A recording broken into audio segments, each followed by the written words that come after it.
Anda kembali bersama kami di NTV Prime Dialog. Pemirsa, saat perundingan perdamaian Amerika Serikat Iran di Islamabad, Pakistan buntu, Presiden Donald Trump malah menonton tarung bebas atau Ultimate Fighting Championship di Miami.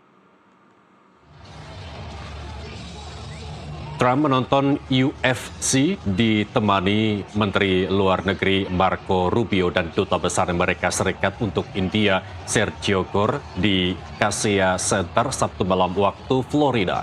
Usai mengetahui perundingan gagal, Trump pun mengancam merebut kekuasaan penuh atas Selat Hormuz dari Iran.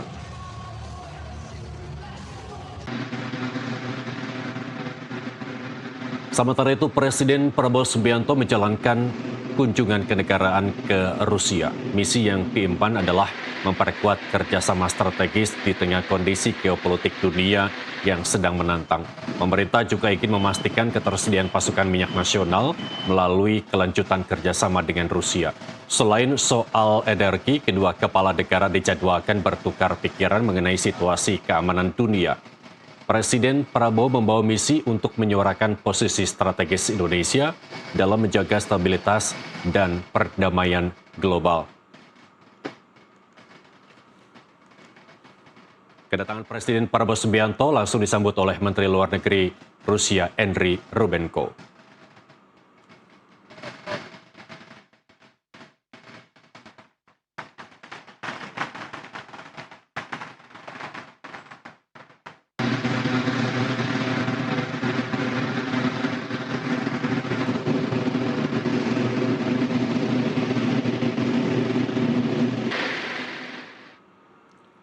Kegagalan negosiasi Amerika-Iran tak hanya soal peluru dan rudal, jalur nadi ekonomi dunia, Selat Hormuz ada di dalamnya.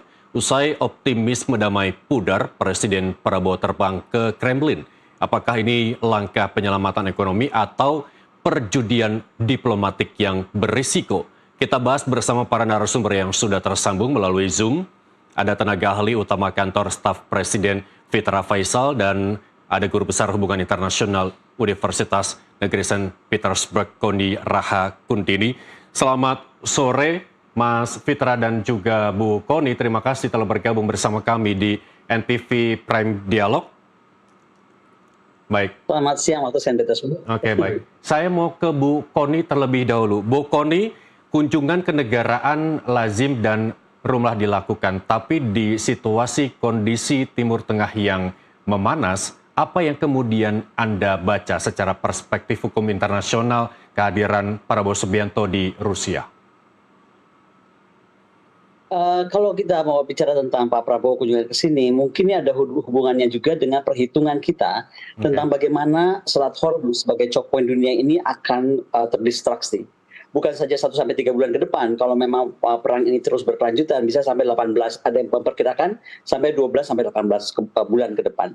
Itu artinya akan ada masalah-masalah besar yang akan dihadapi bukan saja Indonesia, tapi oleh dunia. Nah, kunjungan Pak Prabowo ke sini, saya rasa tuh mungkin begini, ada satu poin penting yang menarik kalau kita melihat Pakistan. Ini saya tarik dulu ke Pakistan ya. Baik. Pakistan ini telah mencapai stabilisasi sementara pada 2025. Jadi waktu inflasi itu turun drastis, current account-nya bagus, ya kan surplus malah dalam beberapa tahun. Namun kerapuan tetap tinggi karena pengeluaran defense budget yang besar dan juga beberapa guncangan eksternal.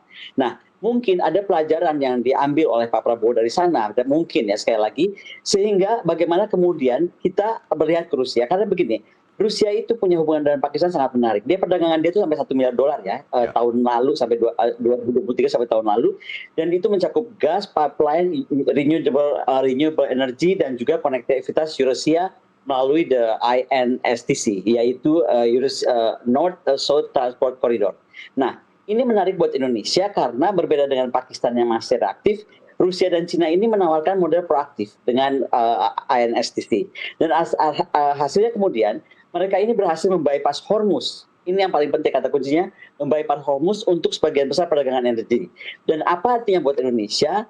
Kita bisa sebenarnya melakukan beberapa hal, dan ini yang mungkin dilakukan oleh Pak Prabowo sebagai membuat solusi futuristik. Misalnya, apakah kita terinspirasi untuk model Rusia inspired energy diplomacy yang dilakukan Rusia yang mungkin ingin dibahas oleh Presiden Prabowo dengan Presiden Putin? Misalnya investasi di LNG terminal, hidrogen hijau, ya kan, microgrid berbasis AI misalnya saja. Kemudian bagaimana juga mungkin akan dibahas mungkin sekali lagi diplomasi pencegahan berbasis data dan AI karena kita tuh Indonesia sebenarnya bisa memimpin platform regional ASEAN Plus atau di 8 ya dengan sistem prediksi geopolitik berbasis big data. Karena apapun yang terjadi di Hormuz bisa saja terjadi di Malaka ataupun terjadi di mana di South China Sea atau apapun itu. Nah, kemudian bagaimana mungkin juga karena kunjungan dari Islamabad mungkin saja terjadi juga pembicaraan tentang percepatan SEPA dengan Pakistan dan diversifikasi energi misalnya. Indonesia Pakistan ini kan misalnya bisa saja memperluas di tahun depan kerjasama energi terbarukan, rantai pasok mineral kita misalnya saja, dan bagaimana juga kita dapat menawarkan pengalaman kita sebagai negara yang mengedepankan sovereign wealth fund, misalnya dengan Antara untuk misalnya mendukung reformasi yang bisa juga dipelajari oleh Pakistan. Jadi saya rasa kunjungan Pak Presiden ke situ lebih kepada ketahanan ekonomi domestik dengan percepatan transisi energi. Baik. Ya kan? Apakah itu zero net energy lebih ambisius? Apakah cadangan devisa atau ekspor nilai tambah? Baik, Bu Kony, kita yakini bahwa di setiap negara saat ini sedang mengamankan kondisi perekonomian masing-masing, termasuk kita dengan langkah Presiden Prabowo Subianto kita perlu apresiasi. Tapi kita tahu bahwa Rusia ini adalah blok timur. Sementara dalam konteks kedudukan kita di Board of Peace, apakah tidak kemudian menimbulkan kecurigaan oleh pihak Barat? Kalau soal Board of Peace, sekali lagi posisi saya nggak pernah berubah. Sejak sebenarnya perang Iran terjadi, saya sudah sangat sarankan Indonesia itu keluar dari BOP. Bukan apa-apa. Posisi di BOP itu menurut saya meninggalkan posisi non-alignment kita. Karena kita akhirnya seolah-olah ada di sana. Saya bicara BOP ini dalam konteks BOP ini dipimpin oleh Trump ya. Lain kalau BOP itu bukan dipimpin oleh Trump. Kemudian BOP itu akan membuat tentara. Dan tentara kita, baru saya sempat-sempatkan saya sarankan ke Pak Prabowo untuk tidak melakukan itu karena apalagi kita menjadi troops akan terbesar ya, nomor 2, makanya kita jadi wakil komandan. Baik. Saya sarankan jangan, dan kebetulan, saya nggak boleh ngomong kebetulan, mohon maaf. Dan terjadilah kasus Lebanon, bagaimana di Unifil terjadi korban tentara kita. Nah, menurut saya itulah bahaya BOP karena kalau kita terjun langsung ke sana itu agak susah karena kita itu medannya Gaza itu sangat-sangat fluktuatif ya kan. Demikian juga medan-medan lain itu sangat volatil. Jadi belum tentu tentara kita tuh akan siap ke sana. Apalagi kalau kita mau tarik ke Unifil hari ini. Unifil juga banyak cacat ya, setelah 20 tahun diberlakukan, Unifil sendiri banyak cacat. Jadi kalau tentang BOP saya agak selalu berbeda dengan banyak kawan-kawan di Indonesia, tapi maksud saya adalah supaya Indonesia bisa lebih gerak dengan non-alignment movement-nya. Jadi kalau sekarang Pak Prabowo ke Rusia, kembali kalau kita kaitkan kepada faktor ekonomi, jangan lupa ya orang di BOP pun misalnya itu Trump atau Netanyahu atau siapapun itu yang di luar blok selatan, itu harus paham kita tuh member BRICS. Dan sebagai member BRICS, kita bisa melakukan hal-hal yang futuristik yang bisa dilakukan atau dipropos oleh Indonesia atau oleh Pak Prabowo misalnya. Misalnya saja begini ya, apakah kita akan mendorong nih, misalnya kalau Hormuz ini akan berkepanjangan, nggak ada kata kunci, apakah kita mendorong pembentukan Middle East Space Contract Group didorong Indonesia dengan kita misalnya membawa ASEAN dan OKI. Bagaimana kerja sama teknologi kita dengan tadi Rusia dan China, bagaimana memperkuat strategik otonomi berbasis Pancasila. Ini nggak pernah dibahas, tapi bagaimana berbasis Pancasila untuk masalah-masalah multipolar chaotic. Baik, Bu Kony, saya tahan dulu. Saya mau ke Mas Fitra. Mas Fitra, ada Menteri Bahlil Lahadalia ikut dalam rombongan Presiden ke Rusia. Kalau memang kemudian energi kita diblok dari Amerika dan juga Timur Tengah, apakah kemudian Rusia bisa menggantikan suplai energi kita yang terblok dari Amerika dan juga Timur Tengah? Seberapa realistis potensi itu terjadi? Oke, terima kasih Mas. Tapi sebelumnya sedikit koreksi ya, saya bukan dari KSP, tapi dari Badan Komunikasi Pemerintah. Baik. Nah, jadi kalau kita melihat dari sisi diversifikasi energi, kita sekarang sudah lumayan terdiversifikasi ya, dan tidak terlalu tergantung pada kondisi di Timur Tengah. Memang ada sekitar 15-20% ya ketergantungan kita di sana. Tetapi secara umum kalau dibandingkan dengan yang lain ya seperti misalnya Jepang itu 70%, 60% lebih. Sementara kita ini juga sebenarnya dalam konteks ini belum terlalu terpapar ya.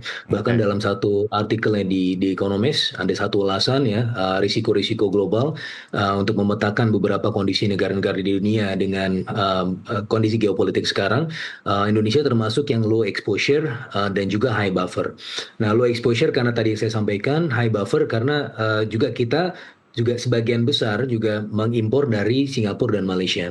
Kenapa Singapura dan Malaysia ini menjadi krusial? Sebelum saya bicara mengenai Rusia, Singapura dan Malaysia ini, terutama Singapura, mereka itu sudah average 5 years itunya ya, stoknya ya. Dan selama ini mereka juga mengimpor juga dari Rusia. Jadi sudah tidak ada masalah di situ ya. Penumpukan stok selama 5 tahun terakhir ya, dan bahkan ini lebih tinggi dibandingkan dengan kondisinya di 5 tahun yang lalu. Itu menjadi satu tanda bahwa sebenarnya ini sudah menjadi best practice. Yang kedua adalah kalau kita bandingkan dengan misalnya Filipina dengan Australia ya, mereka sudah mengumumkan kedaruratan energi. Bedanya apa dengan kita? Padahal mereka juga bisa mendapatkan dari Singapura. Bedanya dari struktur pasar. Struktur pasar kita itu lebih oligopoli di BBM retailnya ya. Artinya kalau kita bicara mengenai pemain di sektor retail itu 5 atau 6 ya di Indonesia. Sementara di Filipina itu ada 12, di Australia bahkan sampai 4.000. Nah ini artinya apa? Artinya kalau misalnya Singapura dalam hal ini meningkatkan threshold minimum pembeliannya 5 kali lipat, maka dan ini terjadi ya, dan karena memang ada disrupsi geopolitik yang kita alami sekarang, dan juga mereka menaikkan juga premium price-nya, ya sehingga yang bisa beli itu siapa? Dengan struktur pasar negara yang dengan struktur pasar yang oligopoli seperti kita. Kenapa? Karena kita memiliki efek skala ekonomis yang lebih tinggi sehingga working capital kita memadai untuk membeli itu. Beda dengan Filipina dan Australia. Makanya kita melihat meskipun dalam konteks wilayah itu satu wilayah geografis yang proximitasnya dekat begitu ya, tetapi di sisi yang lain ada perbedaan dari sisi struktur pasar.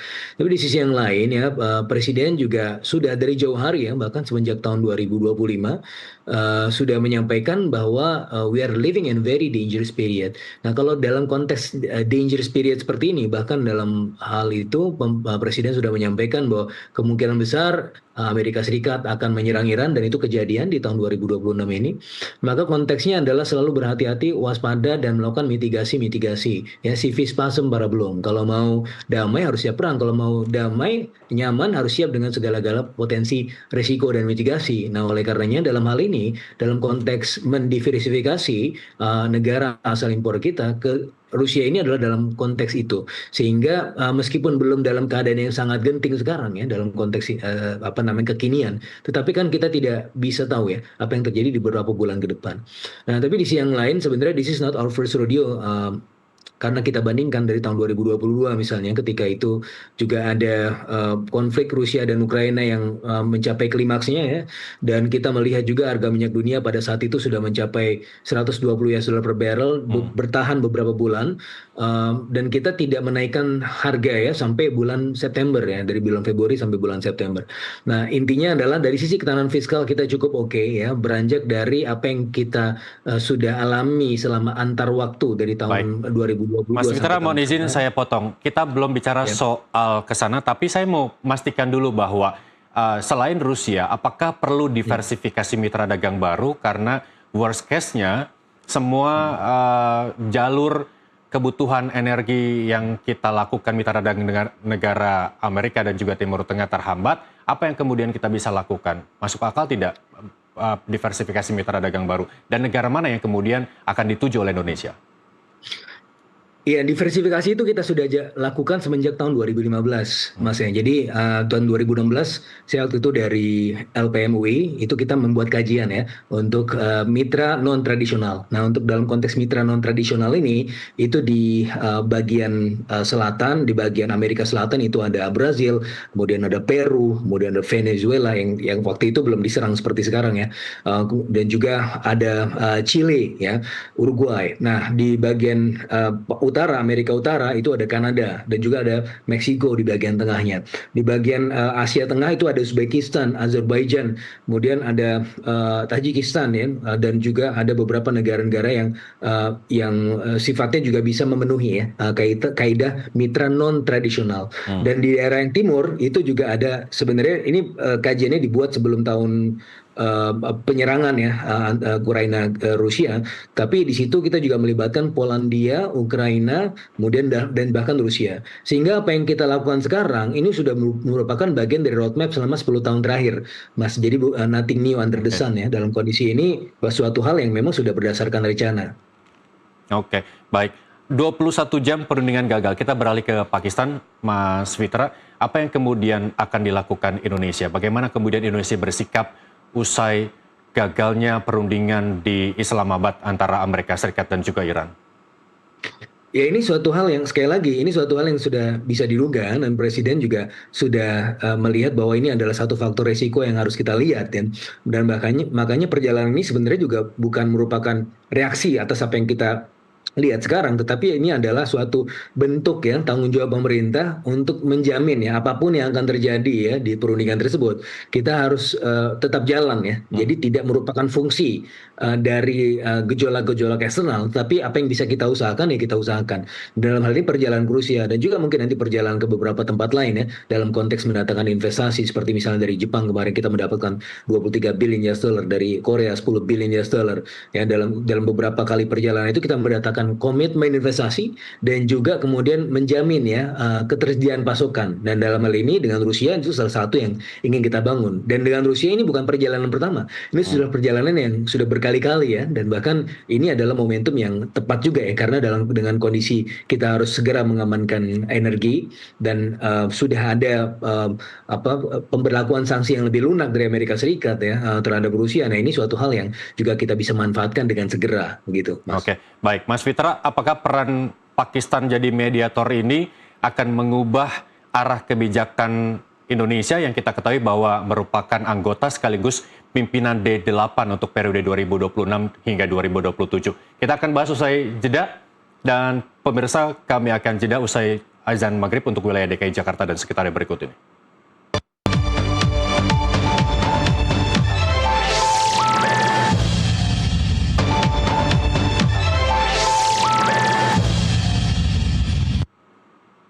Anda kembali bersama kami di NTV Prime Dialog, masih bersama Mas Fitra dan juga Bu Kony. Kita akan beralih membahas terkait dengan pasca gagalnya perundingan. Tapi sebelum itu, Bu Kony, bisa di-spill dulu Anda di sana bagaimana kebijakan pemerintah setempat terkait memanasnya Timur Tengah? Dan hasil pemerintah setempat kita sudah tahu lah bagaimana power mereka di Dewan Keamanan ya. Jadi bersama-sama Cina, Rusia sedapat mungkin mencoba menggunakan hak vetonya itu. Kenapa menggunakan hak veto? Karena menurut Rusia, bagaimanapun juga ini semua bermula dari perlakuan Amerika Serikat terhadap Iran. Jadi jangan sampai Iran yang dianggap jadi the bad guy, tapi yang dimulai dari mana itu dulu. Dan disitulah sebenarnya bersikeras-kerasnya Rusia dan Cina. Kalau dari posisi di Dewan Keamanan PBB ya. Yang lainnya seperti tadi saya sampaikan, ada jalan-jalan keluar yang paling penting yang terus diulang oleh Presiden Putin sejak minggu lalu adalah bagaimana kita memikirkan tentang jalur alternatif atau bagaimana menggunakan apapun alternatif dari Hormuz yang selama ini selalu menjadi menjadi masalah lah kalau setiap ada keributan di Timur Tengah. Baik, Bu Kony, apa yang bisa kita pelajari dari Pakistan? Kalau tidak salah, Indonesia juga mengajukan diri sebagai mediator perdamaian antara Iran dan juga Amerika Serikat. Ini penting untuk Indonesia yang mungkin nanti akan menjadi jembatan komunikasi antara negara Islam dan juga negara Barat. Saya kembali bilang ya bahwa Indonesia itu harus ikut ke Pakistan dalam arti misalnya bagaimana dengan Rusia, misalnya bersama Cina juga, dia mengembangkan rail pipeline gas yang kemudian akan menjadi full operation itu kalau nggak salah tahun ini akhir atau awal tahun depan. Dan kita juga mesti lihat misalnya kalau ke arah Cina ya, di 2025 saja kereta barang pertama Cina, Xi'an itu sudah di pelabuhan kering di April. Nah, jadi dia udah melewati Cina, Iran, Kazakhstan, Uzbekistan, Turkmenistan, dan juga bagaimana China Communication Construction Company. Nah, banyak hal ini yang kemudian kita sendiri mesti melihat apa yang kita bisa belajar dari Pakistan, tapi juga apa yang kita bisa buat Pakistan belajar dari kita. Tapi intinya bagaimana kita memanfaatkan INSTC dengan sinergi BRI China, karena kita ada di BRICS ya kan, bagaimana mempercepat, tadi saya sudah sampaikan bagaimana kita mempercepat SIPA, Indonesia, Pakistan, dan MOU dengan Rusia, Cina untuk masuk ke INSTC, kemudian juga bagaimana kita menawarkan investasi kita yang tadi saya sudah sampaikan juga. Ini menjadi penting kalau kita bicara tentang LNG terminal dan rail hub Pakistan ya. Karena kita mesti udah konteksnya bagaimana kita mengamankan pasokan minyak Rusia dan gas Iran tanpa Hormuz gitulah. Meskipun tadi disampaikan kita sudah banyak diversifikasi, tapi kita mesti lihat Rusia sendiri walaupun dia menjadi negara kuat ya di dalam faktor energi, tapi banyak hal yang dia buat untuk melindungi keamanan energi dia dan perluasan energi buffer reserve dia di masa depan.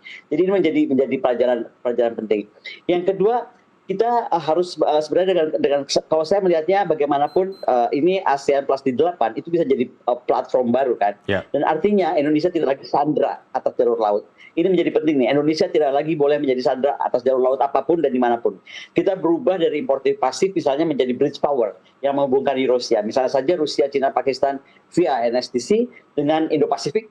Itu kan belum terpikirkan nih. Apakah kita kemudian menciptakan hal itu sehingga kita punya vision yang lebih jelas ketahanan energi kita di tahun 2045. Sekali lagi kalau secara domestik kita harus lebih ambisius kalau saya bilang. Apakah itu mau ke semiconductor, apakah kita mau ke mini reaktor floating reaktor nuklir dimanapun yang sekarang sudah sangat teknologi Rusia sudah sangat maju untuk the floating ship-nya gitu kan. Banyak hal yang bisa kita capai. Tapi sekali lagi kalau untuk belajar dari Pakistan, saya rasa SIPA itu menjadi hal yang sangat penting. Oke, baik. Kalau menurut Anda kedudukan Indonesia di D8, apakah sudah mampu mengubah pusat gravitasi ekonomi dari Washington mungkin, dari Brussels, dari London begitu. Bukan berarti kita anti Barat, tapi ini kita demi pro kemandirian ekonomi kita. Menurut Anda sudah mampukah kita?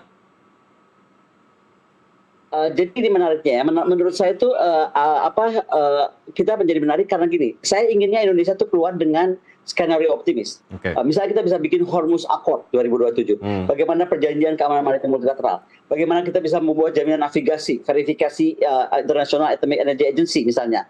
Dan bagaimana kita buat misalnya China sebagai stakeholder. Dan integrasikan Iran misalnya ke ekonomi regional. Itu bisa kita bisa buat dengan solusi yang menurut saya tidak lagi tergantung di Hormuz misalnya. Northern Sea Road NCR sebagai alternatif global sehingga 40% itu lebih pendek jarak yang akan ditempuh.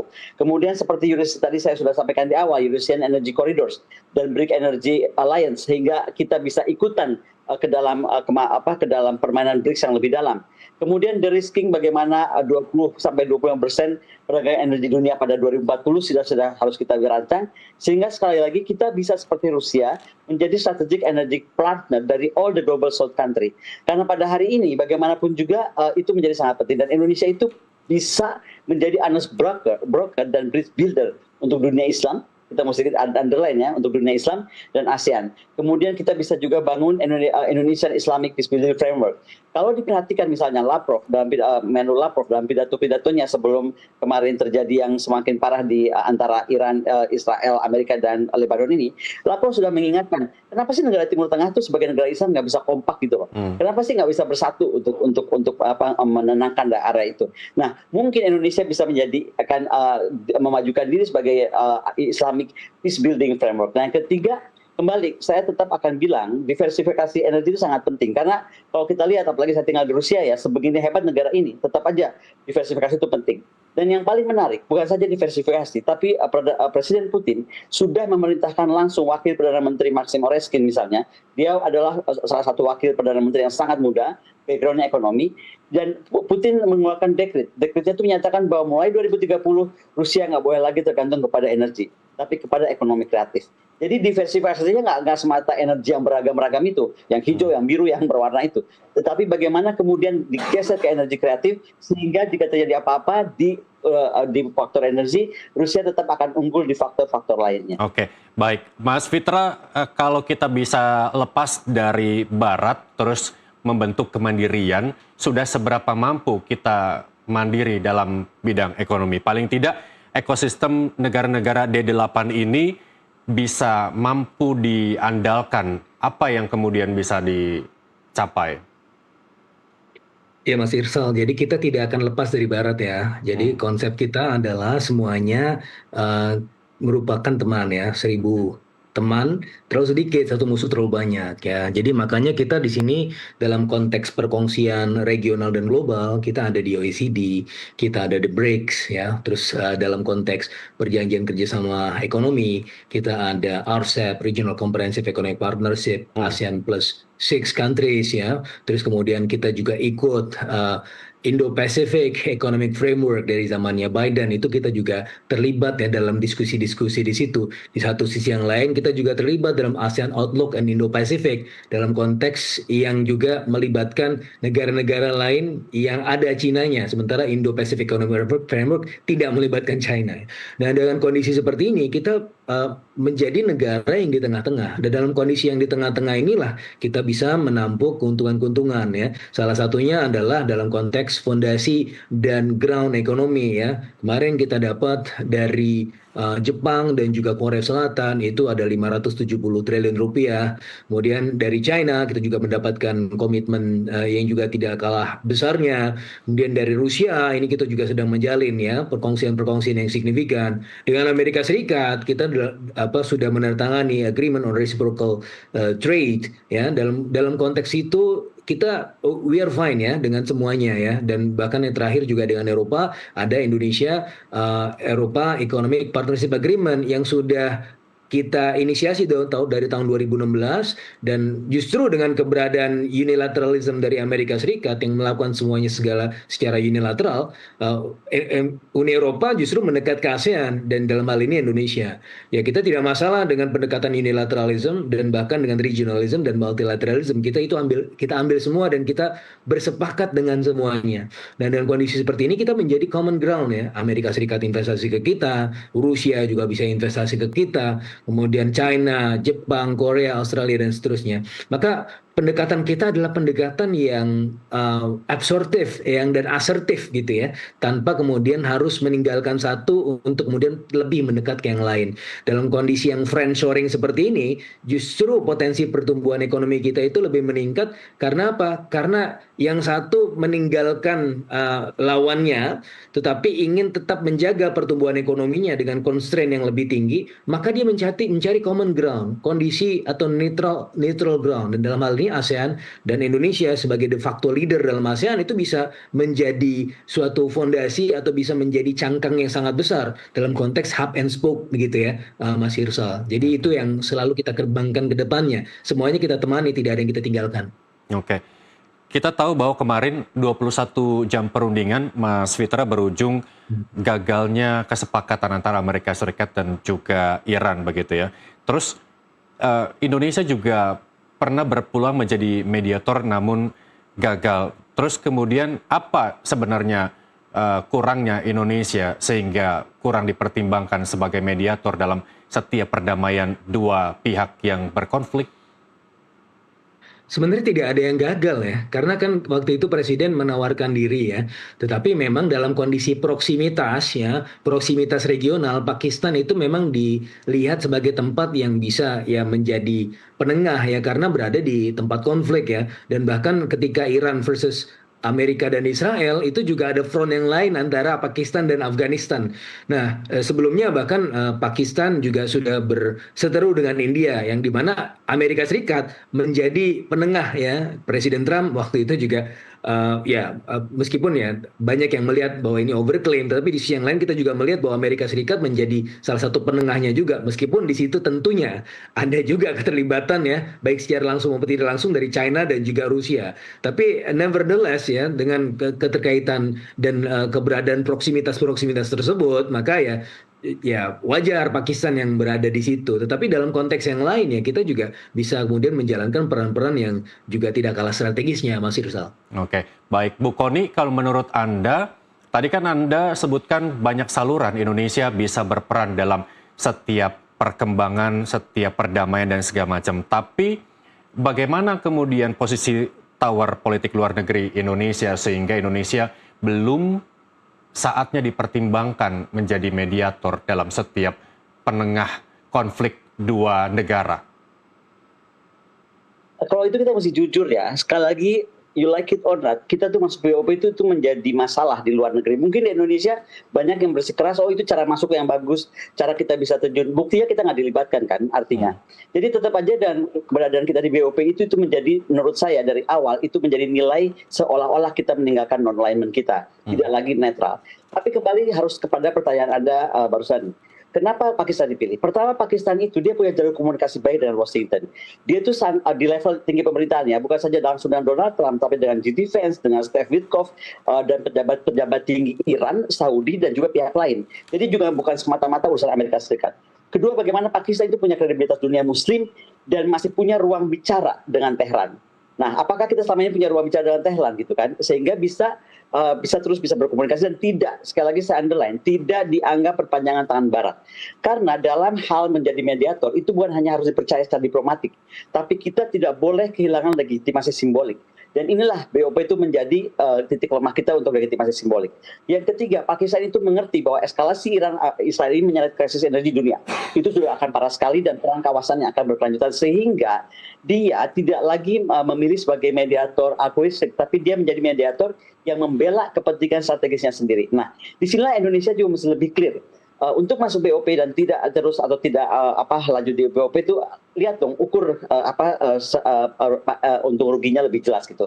Tapi sekali lagi juga saya mau terangkan, Pakistan juga punya kelemahan dan yang saya harap kita tidak mengikuti kelemahan Pakistan. Pertama, dia bukan aktor dengan kapasitas memaksa Israel. Okay. Nah, kita juga bisa refleksi diri kita punya nggak kemampuan memaksa Israel? Apakah kita lemah seperti Pakistan gitu kan?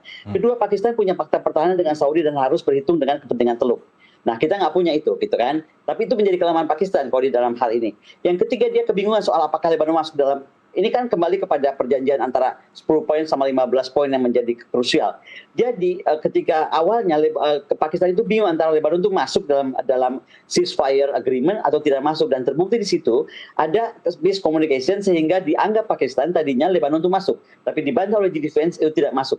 Nah, di sinilah dalam era diplomasi modern, mediator itu bukan saja dia harus membuka jalur bicara, tapi dia harus bisa mengendalikan interpretasi. Nah, disinilah diperlukan betul-betul diplomat handal. Jadi Kemlu kita nih nggak bisa lagi Kemlu yang standar, tapi yang betul-betul diplomat handal yang bisa mengendalikan interpretasi, bukan hanya menjadi mediator. Itu one thing ya untuk bicara, tapi bagaimana mengendalikan interpretasi sehingga tadi belajar dari apa yang the do and the don'ts from the Pakistan opposition. Okay. Kalau memang kita mau serius mengambil posisi itu. Baik. Dalam setiap perundingan, menurut Anda 21 jam ini hal yang wajar atau terlalu singkat?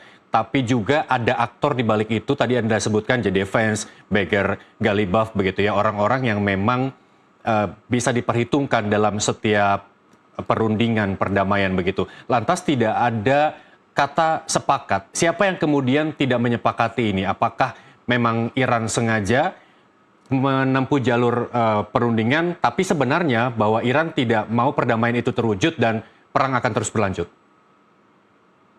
Yang saya mesti garis bawahi ya, kembali dari 10 poin yang diajukan Iran, 15 poin yang diajukan Amerika, itu banyak hal yang nggak masuk akal. Tapi yang paling tidak masuk akal adalah tidak memasukkan Lebanon, karena bagaimanapun itu menjadi faktor sangat menentukan Lebanon itu sebagai proksi. Nah, tapi kembali kalau kita melihat perang ini, kita mesti lihat ini bukan sekedar perang militer, tapi perang atas arsitektur keamanan kawasan. Jadi makanya nggak sesederhana yang kita bisa lihat, seolah-olah ini cuma ketegangan itu saja. Tapi pertanyaannya, bukan siapa menyerang siapa atau siapa yang berhak menentukan apa, tapi ini bagaimana kita masuk membuat semua itu dalam aturan kawasan dan jalur energi dan batas perang-perang proksi yang harus kita masuki.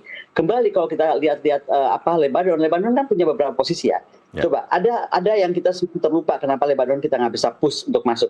Pertama, selain arena proksi, dia tuh negara rapuh dengan kepentingan sendiri. Walaupun dia rapuh, dia punya kepentingan sendiri karena dia tuh negara. Kemudian dia tuh menjadi simbol secara internasional. Apakah norma-norma internasional bisa diperankan di sana? Sehingga banyak hal ini membuat kita tuh harusnya mampu. Saya berharap tadinya Pakistan mampu mendorong Lebanon itu bukan hanya papan catur, tapi dia dianggap juga bagaimana kita menggunakan pemain-pemain di atas kota papan catur itu untuk bergerak gitu loh. Nah selama ini kelihatannya kan waktu kita melihat kita senang sekali ceasefire terjadi, tapi kita lupa untuk mendorong sebenarnya Lebanon itu adalah aktor paling penting yang menentukan komposisi perundingan antara Kalibaf dan G-Defense, dan terjadilah deadlock yang kita lihat sekarang. Oke, baik. Saya tahan dulu Bu Kony, saya mau kembali ke Mas Fitra. Pak Purbaya mengatakan bahwa APBN sanggup menopang hingga akhir 2026 jika memang konflik Timur Tengah terus berlanjut. Kalau kita bicara soal kebijakan apa yang kemudian bisa membantu mempertahankan paling tidak, jangan sampai menurunkan pertumbuhan ekonomi kita ke depan? Ya begini, jadi kembali lagi ya, this is not our first rodeo ya. Tahun 2022 ketika kita juga sempat menyaksikan harga minyak dunia itu menyentuh $120 per barrel dan bahkan bertahan beberapa bulan ya. Bahkan kita tidak melakukan penyesuaian harga sempat 6 bulan ya, dari bulan Februari sampai bulan September. Dan even so ya, ketika itu harga pada akhirnya betul-betul disesuaikan ya, naik 30% waktu itu rata-rata BBM-nya. Inflasi masih di bawah 6% ya, di whole year inflation, dan pertumbuhan ekonomi juga sesuai dengan ekspektasi ya. Nah, salah satu kuncinya adalah pada tahun 2022 kalau kita jadikan pelajaran adalah supply side intervention. Bagaimana waktu itu intervensi dari sisi produksi itu mampu untuk meredam ya gejolak angka inflasi di masyarakat. Nah, kembali lagi ya, fast forward ya, anggaran kita sudah hitung dan ini tidak bermasalah ya untuk sampai akhir tahun ya. Jadi begini, ICP itu kita tahan atau kita patok ya harga makronya, asumsi makro itu $70 per barrel untuk ICP. Di sini kan kita melihat ICP itu adalah average dalam 1 tahun ya, dan bahkan kalau kita lihat year to date dari bulan Januari sampai Maret, itu sebenarnya harga ICP kita itu masih sekitar $70 per barrel ya. Tetapi kan tentunya ya kita juga melihat bahwa ada potensi-potensi ini untuk harga minyak dunia staying di atas $100 per barrel ya, meskipun kalau kita lihat dari sisi konflik Timur Tengah ya, Gulf War itu biasa selesai bulan April atau Mei ya, karena memang kondisi cuaca yang pertama. Yang kedua adalah dari sisi kondisi ekonomi. Kalau dalam kondisi ekonomi harga minyak dunia itu sampai 150 sampai $200 per barrel, itu akan terjadi demand destruction, harga akan ternormalisasi dengan sendirinya. Tetapi tetap aja kita harus prepare for the worst case scenario. Nah, dalam worst case scenario dalam hitung-hitungan kita itu $100 per barrel ya di whole year ya, dalam setahun penuh. Meskipun ya kita tahu juga tahun 2022 ada deeskalasi di semester 2-nya. Tahun 2024 Iran Israel juga pada akhirnya di semester 2 juga ada deeskalasi, padahal waktu itu kita sudah mencadangkan 88 triliun rupiah sebagai tambahan subsidi dan kompensasi energi. Pada akhirnya tidak digunakan karena memang secara time series kondisi perbandingan antar waktu itu biasanya semester 2 deeskalasi. Tapi tetap saja kalau nanti ada perpanjangan di semester 2-nya sekalipun, itu sebenarnya anggaran yang kita sudah sisir itu sekitar 130 triliun rupiah. Anggaran yang dibutuhkan untuk subsidi dan kompensasi energi itu 100 triliun rupiah, dan bahkan dalam semester 2-nya kita bisa sisir lagi sekitar tambahan 100 triliun rupiah. Jadi 230 triliun rupiah, belum lagi ditambah saldo anggaran lebih. Sekarang yang ada 500 triliun rupiah yang bisa digunakan secara segera itu 100 triliun rupiah.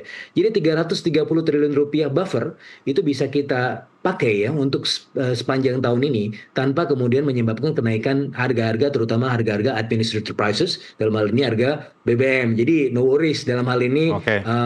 Masyarakat tidak perlu khawatir dan panik. Baik Mas Fitra, itu kan diperkirakan ya $100 per barel begitu ya. Kita tahu kemarin sempat nembus di 116. Oke lah, itu hitung-hitungan pemerintah. Tapi pemerintah juga kita perlu apresiasi kemarin juga tidak menaikkan harga bahan bakar minyak begitu ya. Nah pertanyaannya, apakah ini langkah penenangan masyarakat sesaat atau nanti masyarakat juga dilibatkan dengan kebijakan pemerintah dalam menjaga stabilitas energi dalam negeri? Kita tahu bahwa BBM naik, harga kebutuhan pokok juga sejumlah naik, komoditas begitu ya, dan daya beli menurun dan pertahanan perekonomian kita akan jebol begitu ya. Apa yang kemudian diantisipasi oleh pemerintah?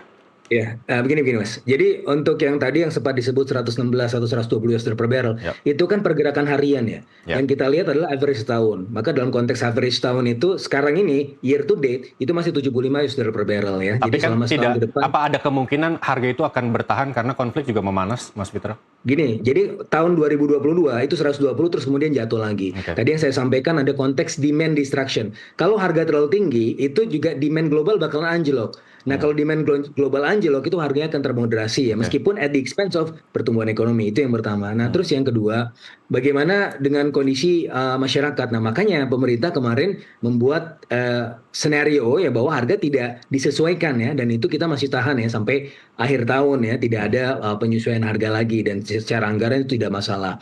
Dan yang sudah kita siapkan ya semenjak tahun 2024 bahkan ya, itu kita melakukan penyiapan dari sisi food, energy, and water security. Asas cita nomor 2 itu ada ketahanan ekonomi yang satu selingkung dengan ketahanan energi, ketahanan air ya, dan ketahanan keamanan dan pangan. Sebagai konteksnya adalah tahun 2025 ya, pertumbuhan kita di sektor pertanian 5,33%. Tahun 2024 0,68%. Apakah ini satu hal yang terjadi secara random? Enggak, ini by design.